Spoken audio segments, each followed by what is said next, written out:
ವ್ಲಾಗ್ನ ಇದು ಮುಂದುವರೆದ ಭಾಗ. ನಾನು ಸ್ನಾನ ಗೀನ ಎಲ್ಲ ಮಾಡಿ ಫ್ರೆಶ್ ಅಪ್ ಎಲ್ಲ ಆಗಿ ನಾನು ಧರ್ಮಸ್ಥಳದ ಹೆಬ್ಬಾಗಿಲಿನ ಹತ್ರ ಬಂದೆ.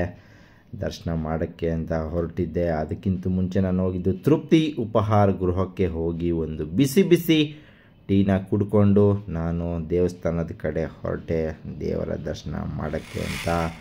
ಅಲ್ಲೇ ದೇವಸ್ಥಾನದ ಮುಂದೆ ಒಂದು ಫೋಟೋ ಕೂಡ ಇಡ್ಸ್ಕೊಂಡೆ. ದರ್ಶನಕ್ಕೆ ಅಂತ ಅಲ್ಲಿ 2 ಥರ ದರ್ಶನ ಆಯಿತು. ಒಂದು ಸರ್ವದರ್ಶನ ಹಾಗೂ ಇನ್ನೊಂದು ಬಂದು ಸನ್ನಿಧಾನ ಸೇವೆ.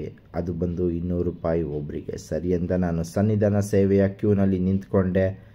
ಕ್ಯೂ ಅಲ್ಲಿ ಪಾಸ್ ಆಗ್ತಾ ನನಗೆ ಕಾಣಿಸಿದ್ದು ಸಾವಿರಾರು ಭಕ್ತಾದಿಗಳು, ಲಕ್ಷಾಂತರ ಭಕ್ತಾದಿಗಳು ಮಂಜುನಾಥೇಶ್ವರ ಸ್ವಾಮಿಯ ಕೃಪೆಗೆ ಪಾತ್ರರಾಗಲು ಎಲ್ಲ ಕ್ಯೂ ಅಲ್ಲಿ ನಿಂತಿದ್ದರು ದೇವರ ದರ್ಶನ ಪಡೆಯಲು. ಇನ್ನೊಂದೇನೆಂದರೆ, ನೀವು ಸನ್ನಿಧಾನ ಸೇವೆಗೆ ಬಂದರೆ ನಿಮಗೆ ಕುಡಿಯೋಕ್ಕೆ ನೀರು ಕೊಡ್ತಾ ಇರ್ತಾರೆ ಹಾಗೂ ಬಿಸಿ ಬಿಸಿ ಉಪ್ಪಿಟ್ಟು ಕೇಸರಿಬಾತ್ ಕೂಡ ಕೊಡ್ತಾ ಇರ್ತಾರೆ. ನೀವು ಅದನ್ನು ತಿಂದ್ಕೊಂಡು ನೀವು ದರ್ಶನಕ್ಕೆ ಹೋಗ್ಬೋದು. ಹಾಗೆ ಹೋಗ್ತಾ ನಿಮಗೆ ಒಂದು ಬೋರ್ಡ್ ಹಾಕಿರ್ತಾರೆ, ಪ್ರಸಾದದ ಡೀಟೇಲ್ಸ್ ಎಲ್ಲ ಹಾಕಿರ್ತಾರೆ. ಸರಿ ಅಂತ ನಾನು ಉಪ್ಪಿಟ್ಟು ಕೇಸರಿಬಾತ್ ಎಲ್ಲ ತಿಂದ್ಕೊಂಡು ಹಂಗೆ ದರ್ಶನಕ್ಕೆ ಅಂತ ಹೊರಟೆ.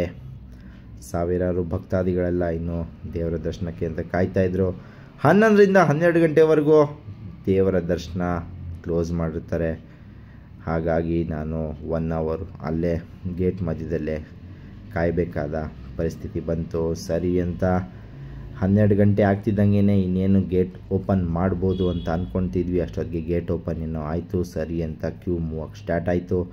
ಅಷ್ಟೊತ್ತಿಗೆ ಕರ್ನಾಟಕ ರತ್ನ ಧರ್ಮಸ್ಥಳದ ಧರ್ಮಾಧಿಕಾರಿಯಾದ ವೀರೇಂದ್ರ ಹೆಗ್ಗಡೆಯವರ ದರ್ಶನ ಕೂಡ ಆಯಿತು ಹಾಗೂ ಮಂಜುನಾಥೇಶ್ವರ ಸ್ವಾಮಿಯ ದರ್ಶನ ಕೂಡ ಆಯಿತು. ಅದಾಗ್ತಿದ್ದಂಗೆ ದೇವರ ದರ್ಶನ ಎಷ್ಟು ಇಂಪಾರ್ಟೆಂಟೋ ದೇವರ ಪ್ರಸಾದ ಕೂಡ ಅಷ್ಟೇ ಇಂಪಾರ್ಟೆಂಟ್ ಅಂತ ದಾನ ಅನ್ನಪೂರ್ಣ ಹಾಲ್ಗೆ ಹೋದೆ. ಅಲ್ಲಿ ಹೋಗ್ತಿದ್ದಂಗೆ ನಮಗೆ ಕೂಡಿಸಿದ್ರು. ಸ್ವಲ್ಪ ಹೊತ್ತು ಕೂಡಿಸಿ ಕಾಯಿಸಿ ಆಮೇಲೆ ಒಂದು ತಟ್ಟೆ ಕೂಡ ಇಟ್ಟರು. ಅದಕ್ಕೆ ಪಾಯಸ ಕೂಡ ತಂದು ಹಾಕಿದ್ರು. ಬಿಸಿ ಬಿಸಿ ಪಾಯಸನ ತಿನ್ನಷ್ಟಲ್ಲೇ ಸೈಡಲ್ಲಿ ಒಂದು ಪಲ್ಯ ಥರ ಇರೋ ಒಂದು ಗೊಜ್ಜು ಕೂಡ ಹಾಕಿದ್ರು. ಅದಾದಮೇಲೆ ಬಿಸಿ ಬಿಸಿ ಅನ್ನ ಹಾಕಿದ್ರು. ಅದಕ್ಕೆ ತಿಳಿ ಸಾರು ಕೂಡ ಹಾಕಿದ್ರು. ಅನ್ನ ತಿಳಿ ಸಾರು ಎಲ್ಲ ಮಿಕ್ಸ್ ಮಾಡಿಕೊಂಡು ತಿಂತಾಯಿದ್ರೆ ಸಾಕತ್ತಾಗಿತ್ತು. ಒಳ್ಳೆ ಟೇಸ್ಟ್ ಇತ್ತು. ಪ್ರಸಾದ ಅಂತೂ ಅಲ್ಟಿಮೇಟು. ಅದಾದಮೇಲೆ ಪದೇ ಬರ್ತಾರೆ, ಅನ್ನ ಬಡಿಸ್ತಾರೆ. ಅನ್ನಕ್ಕೆ ಹುಳಿನೂ ಹಾಕ್ತಾರೆ, ಲಾಸ್ಟಲ್ಲಿ ಮಜ್ಜಿಗೆ ಕೂಡ ಹಾಕ್ತಾರೆ. ಊಟ ಗೀಟ ಎಲ್ಲ ಮುಗಿಸ್ಕೊಂಡು ಅನ್ನಪೂರ್ಣ ಹಾಲಿಂದ ನಾನು ಹೊರಟೆ ಕೈ ತೊಳ್ಕೊಳ್ಳೋಕ್ಕೆ ಅಂತ. ಊಟ ಎಲ್ಲ ಆಗಿತ್ತು.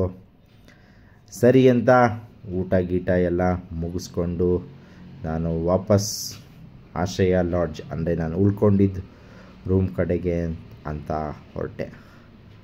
ರೂಮ್ಗೆ ಹೋಗ್ಬಿಟ್ಟು ಸ್ವಲ್ಪ ಫ್ರೆಶ್ ಅಪ್ ಎಲ್ಲ ಆದೆ. ಆಮೇಲೆ ಪ್ರಸಾದ ಕೂಡ ತೊಗೊಂಡಿದ್ದೆ, ಶ್ರೀ ಪ್ರಸಾದ. ಯಾಕೆಂದರೆ ನಾವು 200 ರೂಪಾಯಿ ಟಿಕೆಟ್ ಕೊಟ್ಟಿದ್ರೆ ಅವರು ನಮಗೆ ಒಂದು ಪ್ಯಾಕೆಟ್ ಶ್ರೀ ಪ್ರಸಾದ ಕೊಡ್ತಾರೆ. ಅದರಲ್ಲಿ ಈ ಥರ 5 ಪ್ರಸಾದಗಳಿರುತ್ತೆ. ಆಮೇಲೆ ಸಾಯಂಕಾಲ 4 ಗಂಟೆ 4:15 ಆಗ್ತಿದ್ದಂಗೆ ನಾನು ವಾಪಸ್ ತೃಪ್ತಿ ಉಪಹಾರ ಗೃಹಕ್ಕೆ ಬಂದು ದಕ್ಷಿಣ ಕನ್ನಡಕ್ಕೆ ಬಂದಮೇಲೆ ಮಂಗಳೂರು ಬಜ್ಜಿ ಮಿಸ್ ಮಾಡೋಕ್ಕಾಗುತ್ತಾ ಅಂತ ಒಂದು ಮಂಗಳೂರು ಬಜ್ಜಿ ಹಾಗೂ ಒಂದು ಟೀನ ತಗೊಂಡೆ. ಅದನ್ನೆಲ್ಲ ತಿಂದ್ಕೊಂಡು ಕುಡ್ಕೊಂಡು ಮತ್ತೆ ವಾಪಸ್ ರೂಮ್ ಕಡೆ.